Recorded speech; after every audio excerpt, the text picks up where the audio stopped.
Kā jau teicu, būs arī ko nodarties. Paldies, paldies.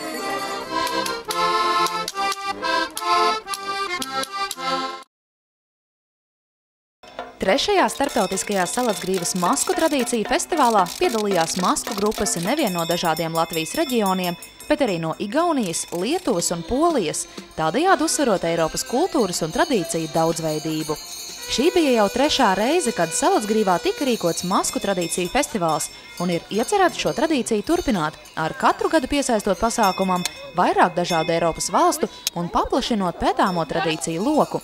Festivāla mērķis ir maskošanās tradīciju, kas ir viens no nemateriālās kultūras mantojuma saudabīgākajiem izpausmes veidiem, saglabāšana un iedzīvināšana. Mūsdienu Eiropas kultūras norišu labāka izpratne caur šo seno tradīciju izzināšanu. Būtiski ir tam, lai mēs varētu sevi aizsargāt, lai mēs varētu savas mājas, savu dzimtu aizsargāt no šiem ļaunām ietekmēm. Jo, saprotiet, ir tādi brīži cilvēkam, kad ļaunie grib par katru cenu kaut ko nodarīt. Bet tad šīs tradīcijas kaut reizi gadā sakārto visu māju, sakārto dzimtu un dod spēku izdzīvot latviešu tautai kā tādai. Tas ir ļoti būtiski. Sakiet, vai būtu arī būtiski tas, ka dažādu paudžu cilvēki ievēro šīs tradīcijas? Bet, protams, mēs taisnīgi gribam uz to arī, lai bērni, lai viņi saprot, kāpēc tas tiek darīts, un lai viņi šīs tradīcijas lēnām ieaudzina savās ģimenēs. Masku festivāls patiesībā ir tāds vienkārši, varbūt arī mazliet seno tradīciju, tāda aizmirsta lieta. Es domāju, arī Latvijā. Ja mēs kaut kā pēdējā laikā spējam tā kā atcerēties pēdējo dziesmoto revolūciju, tad mēs mazliet atceramies 17. gada revolūciju, tad mēs atceramies kaut kādus varbūt vergu laiks, dzimbūšanas atcelšanu, bet kaut kādīgi mēs esam piemirsuši to, kas bija pirms tam. Bet tā viss ir, teiksim, kopīgi mūsu vēsture, lai mēs īsti saprastu, kas mēs esam un kā tas viss ir veidojies, un tad es domāju, ka mums parādītos arī tāds globāls skatījums uz pasauli kopumā un uz visu kopumā, jo patiesībā mani ārkārtīgi arī intriģēja 2 gadus atpakaļ, kad šeit bija antropologs, itāļu profesors Cesare Popi, kas lasīja lekciju un kas savilka kopā tā laika, seno laiku šo te masku tradīciju, lietas, kad izrādās, kuras tautas kā ir klejojuši, kā ar ko bija saistītas, kas ar ko bija pārņēmuši savas tradīcijas. Man šeit tas ir tā ļoti interesanti, un šī gadījumā šī vēsture mums iedod tādu globālāku skatījumu, kādā veidā savā laikā, kur tauta no kā ir ko pārņēmusi, kā tas ir veidojies kādreiz arī pagātnē. Un kāpēc, lai šāds festivāls nebūtu, un kāpēc ir cilvēki, kam ir interesi, kāpēc, lai mēs neorganizētu un nepaskatītos, nepadomātu. Varbūt tas ir jautri mazliet, teiksim, no malas. No otras puses, varbūt kādam tas ir nopietni, kas pēta, teiksim, šīs lietas, bet tā patiesībā arī ir mūsu vēstures sastāvdaļa. Latvijā nevar būt runa par vienotu valsts maskošanās kultūru.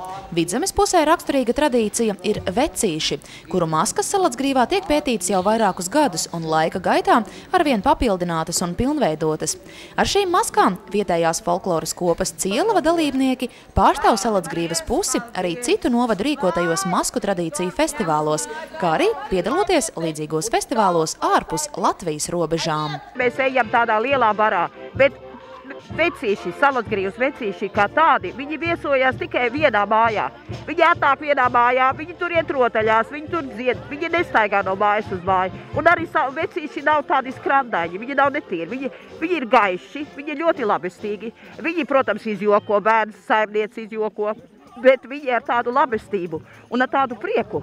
Un tad vēl es esmu atradusi tādus, var sakot, kas ir saglabājies līdz mūsdienām, ka vecīši, jeb vecenītes, jo bija tā, sievas ģērbjās vīriešos, vecīšos, un vīrieši ģērbjās vecenītēs. Nu, un tā bija tādas vecenītes, kas zināja ļoti daudz dziesmu, un tās dziesmas bija stipri īpatnējas. Tur atkārtojas vieni un tie paši vārdi vairāk kārtīgi. Trešajā starptautiskajā Salacgrīvas masku tradīciju festivālā piedalījās viesi no Lietuvas, Igaunijas un Polijas, kas katrs demonstrēja savai valstī raksturīgās maskošanās tradīcijas. Gan Lietuva, gan Igaunija ir mūsu sadarbības partneri dažādās jomās, arī citās kultūras jomās. Un īpaši, ja mēs runājam no Lietuvas, tad mums ir sadarbība tīri kultūras izglītības jomā. No Igaunijas jau tie ir mūsu sadraudzības pilsēta, kur mēs ļoti daudz dažādas projektos startējam un tā tālāk.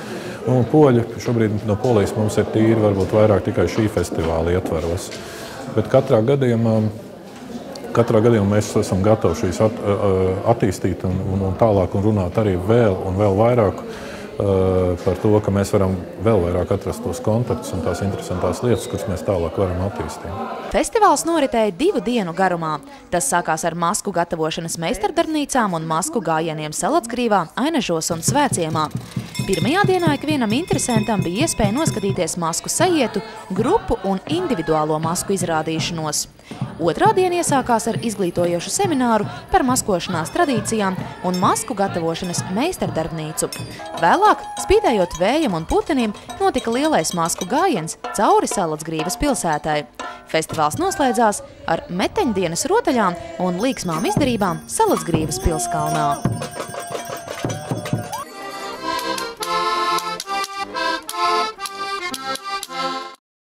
Lai pienācīgi sagatavotos 3. starptautiskajam Salacgrīvas masku tradīciju festivālam, jau janvārī Salacgrīvas spīķerī notika izglītojošs seminārs par maskām, to iedalījumu un tradīcijām. Lekciju vadīja pieredzes bagātiem masku tradīciju kopēji Latvijā. Folkloras kopas Grodi vadītāji Andris Kapusts un Aīda Rancāne.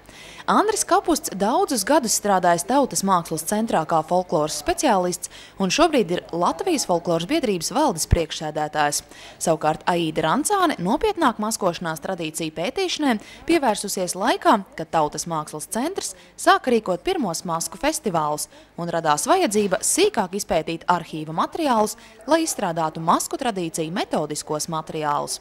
Aīda ir arī grāmatas Maskas un maskošanās Latvijā autore. Pirmkārt, ja tā par maskas definīciju runā, jā, tad maska, teiksim, ja mēs te noliekam kažoku, cepuri, te visu apģērbu, ja, tā vēl nebūs maska tādā tradicionālā izpratnē. Maska, tas, kā tautā ir saprasta maska, tas ir šis te apģērbs, plus, kā jau jūs pareizi sākumā teicāt, plus tā viņas izturēšanās, kustība, teksts, darbība. Tātad tikai tādā dinamikā un viņas darbībā mēs saprotam, kas tas pa tēlu, ko viņš grib. Paceļot arhīva materiālus, mēs atrodam, ka jau no rudens saulgriežiem, no Miķeļa laika ir iets. Un līdz pat jurģiem, lieldienās jurģos, Latgales pusē ir pieraksti. Es domāju, ka šeit ir viena tāda lieta, ka tad, kad saka no Mārtiņiem līdz meteņiem, tur patiesībā ir runa par vienu konkrētu grupu maskošanās, nu tādu nevis masku grupu, bet par vienu ideju, kas ir saistīta ar saules gaitu pie debesīm, ja? Tas ir tas saucamais tumšais periods, ja? Un tur ir tā, nu tām maskām ir tā sava specifika, ja? Respektīvi ar gadskārtu saistīta, bet kā jau šeit tika minēts, maskošanās var būt saistītas arī ar kāzām, krustabām, bērēm, ar jaunas mājas iesvētību, ar apļāvībām, apkūlībām. Un līdz ar to faktiski cauru gadu var iznākt tā, ka iet ar maskās. Tas intensīvākais, viņš ir saistīts ar tiem Mārtiņiem, meteņiem, bet tas ir tāpēc, ka tas ir ar to gadskārtu ciklu saistīts. Maskas vienmēr atnesīs svētību un auglību, ko ir apliecinājuši ļoti daudz teicēji, kāpēc iet. Gan Latvijā, gan visā pasaulē, jā. Masku raksturojošās pazīmes ir izskats, rekvizīti, dziesmas, uzvedība, runas, horeogrāfija, rituālās darbības, troksnis, jautrība un smiekli. Latvijā kopumā ir gandrīz 80 dažādas masku grupas.